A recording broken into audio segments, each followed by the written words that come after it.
അപ്പോൾ ആ പടമൊക്കെ കഴിഞ്ഞിട്ട് നല്ല മഴയുണ്ട് ഇവിടെ. അപ്പോൾ മഴ മുൻകണ്ട് കണ്ട് നമ്മൾ എന്ത് ചെയ്ത് ഫുള്ള് ഷീറ്റിട്ട് കണ്ട് മൂടിയിരിക്കണം. അപ്പോൾ തറൻ്റെ വർക്ക് ഫുള്ളായിട്ട് കഴിഞ്ഞ് നമ്മളെ ഹെൽപ്പർ അതാ ചട്ടി മാത്രമൊക്കെ മോർന്ന്. അപ്പുറത്ത് വാർപ്പേരുണ്ട്, സൺസൈഡിൻ്റെ വാർപ്പും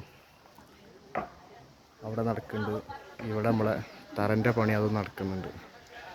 ഇവിടുത്തെ പുതിയ സൈറ്റിലെ ഫുള്ള് പണിയും കഴിഞ്ഞു.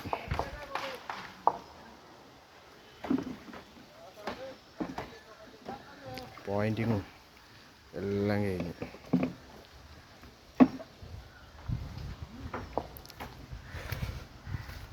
അപ്പോൾ നാളെ ഇനി ഒരു പുതിയ സൈറ്റിലോട്ടാണ് പോകുന്നത്.